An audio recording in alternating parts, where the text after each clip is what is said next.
Hi, this is Mahmoud's chapter in Refugee, chapter 36. They have arrived in Lesbos, Greece, and during this chapter they're going to travel to Athens in Greece. You can see on the map here, this is Lesbos. This is where they've come from, Izmir in Turkey. So they've gone across this bit of water here. And now they're traveling from here to here. To here. And over here you can see this is where they originally started in Aleppo, Syria, 12 days ago.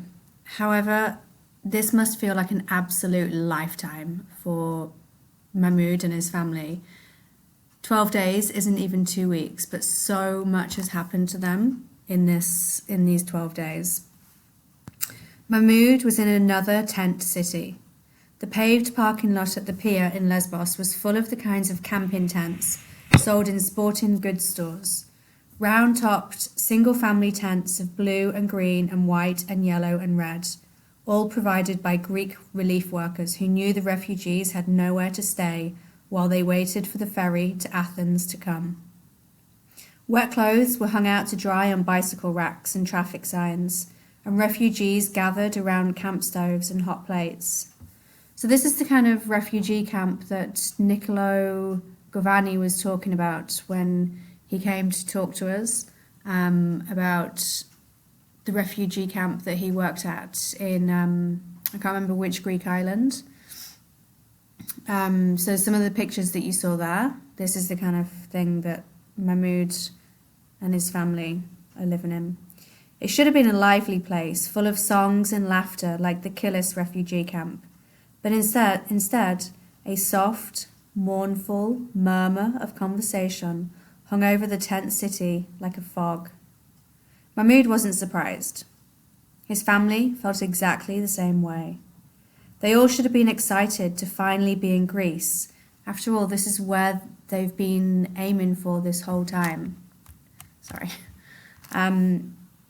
To be allowed to buy real tickets to travel on an actual ferry to mainland Europe.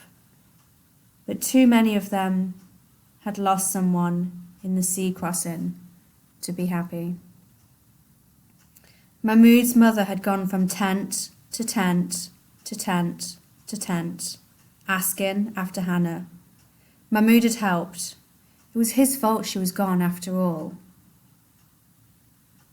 In reality, obviously it's not his fault, but he feels incredibly guilty about handing her across.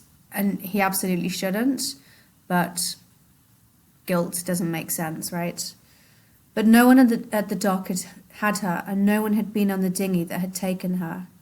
Refugees came and went, but the tents remained. And Mahmoud's mother insisted they miss the next ferry to Athens, so she could ask each new round of refugees for word of her daughter. But no one knew anything about her. Mahmoud felt as sick as he had on the dinghy. He couldn't look at his mother. She had to blame him for losing Hannah, right? He certainly blamed himself. He couldn't sleep at night. He kept picturing his sister's dinghy bursting on the rocks, Hannah fallen into the water, none of them there to help her. Mahmoud's mother wanted to stay at the dock longer. She didn't want to leave without knowing what had happened to Hannah, but Dad told her they had to move on. Imagine that. Imagine the absolute devastation of your baby daughter, leaving the one place where you have like a tiny connection to her that maybe she'll arrive there, and having to leave and knowing that you might never ever see her again. How absolutely horrific must that be? There was no telling when the ferry line might suddenly decide to stop selling tickets to refugees, or when Greece might decide to send them all home. They had to keep moving, or they would die. Hannah had to have gone ahead of them on the morning ferry they'd missed that first day, or else No one wanted to think about the or else. The huge Athens ferry arrived again that morning. It was the length of a soccer field and at least 5 stories tall. The bottom half of it was painted blue, and Blue Star Ferries was written in big words on the side. A radar bar spun near the bridge, and antennas and satellite dishes sprouted from the roof. It looked like the pictures Mahmoud had seen of cruise ships. Its lifeboats alone were bigger than the dinghy they had left Turkey in. Mahmoud tried to get Walid interested in the big ship, to get him excited about their first trip on a boat that big, but his little brother didn't care. He didn't seem to care about anything anymore. A big ramp on the back lowered and refugees streamed on board the ferry. Mahmoud's mother wept as they climbed a ramp with the other passengers. She kept looking back over her shoulder at the tent city, hoping, Mahmoud was sure, to catch a glimpse of someone carrying a baby who might, just might, be Hannah. But she never did. The inside of the ferry was like the lobby of a fancy hotel. Every floor had little clusters of glass tables and white upholstered chairs. Snack bars sold chips and sweets and sodas, and televisions played a Greek soccer game. Refugees who still had belongings stuffed their backpacks and trash bags under tables and into the overhead compartments. Mahmoud and his family settled into one of the booths, and his father searched for a plug to charge his phone. "Mahmoud, why don't you take your brother and explore the ship?" Dad told him. Mahmoud was only too glad to get away from the sight of his mother's broken face, and he took Walid by the hand and pulled him out onto the promenade that ran around the outside of the ship. Mahmoud and Walid watched silently as the ferry pulled away from the dock, the ship's huge engines thrumming deep below them. The awful sea that had tried to swallow them was calm and sapphire blue now. Amazing, isn't it, how the sea can seem like a monster during a storm and the nighttime, and then it can seem like an angel during the day when it's calm. The Greek island of Lesbos was actually beautiful when you saw it from the sea. Little white buildings with terracotta roofs rose up tree-covered hills, and on top of one of the hills was an ancient grey castle. Mahmoud could see why people visited there on vacation. Besides the refugees, there were a number of tourists on the ferry. Mahmoud could tell they weren't refugees because they wore clean clothes and used their phones for taking pictures, instead of looking up overland routes from Athens to Macedonia. Now, I'm sure that Mahmoud and his family were just like these tourists just a few years before, and they've been forced into this situation, forced into being refugees, desperate, dirty, looking for overland routes from Athens to Macedonia because of this war in Aleppo, through no fault of their own. Another refugee had laid out a mat on the deck and he was praying. In all the bustle of waiting in line and getting on board, Mahmoud had lost track of what time it was, and he pulled his brother down with him to pray alongside the man. As he kneeled and stood,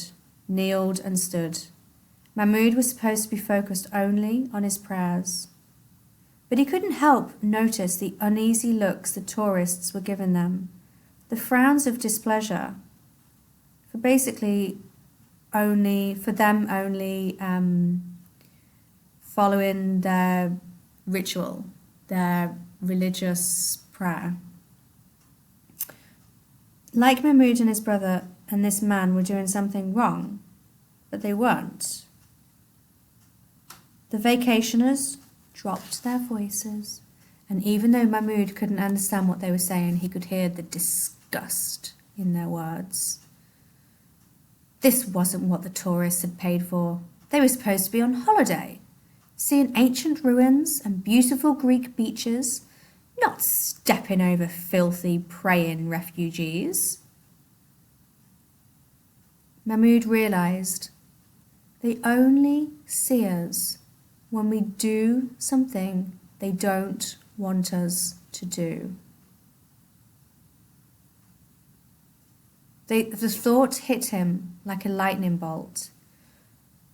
When they stayed where they were supposed to be, in the ruins of Aleppo or behind the fences of a refugee camp, people could forget about them.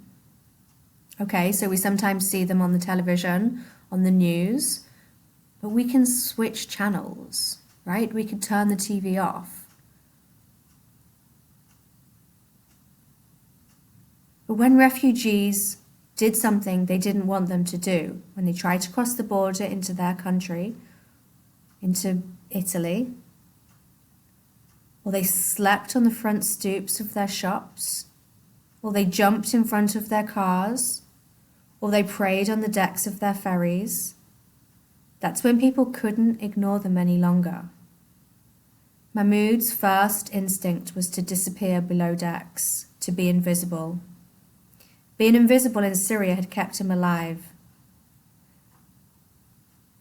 But now Mahmoud began to wonder if being invisible in Europe might be the death of him and his family.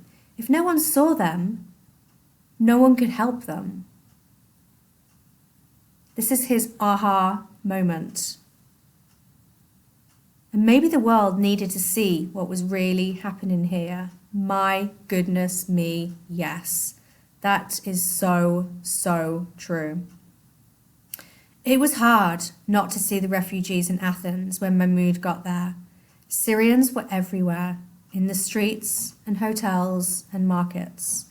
Most of them, like Mahmoud's family, planning to move on as soon as they could.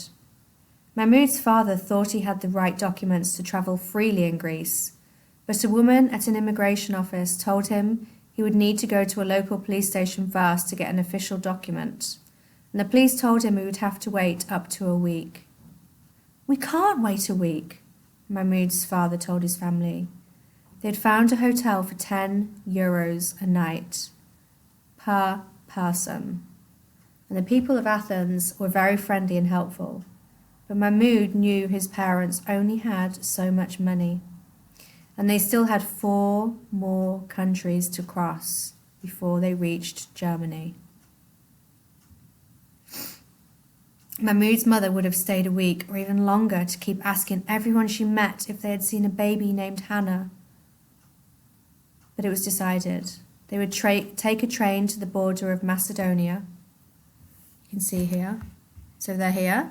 They're going to take a train to the border here of Macedonia and try to sneak across during the night.